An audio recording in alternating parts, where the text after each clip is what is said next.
16 বছরের শাসনের অবসান। হাঙ্গেরির পার্লামেন্ট চত্বরে এখন শুধুই পরিবর্তনের সুর। তবে সব ছাপিয়ে আলোচনায় হাঙ্গেরির সম্ভাব্য স্বাস্থ্যমন্ত্রী জসল্ট হেগেডাস।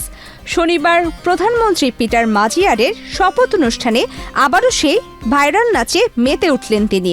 গত 12 এপ্রিল নির্বাচনে ভিক্টর অরবানকে হারিয়ে ভূমিধস জয় পায় পিটার মাজিয়ারের তিস্রা পার্টি। সেই জয়ের রাতে মঞ্চে নেচে ভাইরাল হয়েছিলেন হেগেডাস। গতকাল শনিবার মাজিয়ারের শপথ গ্রহণ শেষে পার্লামেন্টের সিঁড়িতে দাঁড়িয়ে হাজারো মানুষের সামনে সেই একই এয়ার গিটার বা কাল্পনিক গিটার বাজানোর ভঙ্গি এবং প্রাণবন্ত নাচ আবারও দেখালেন তিনি। তার নাচ দেখে উল্লাসে ফেটে পড়ে জনতা। তবে এই নাচের পেছনে রয়েছে এক বড় রাজনৈতিক বিজয়।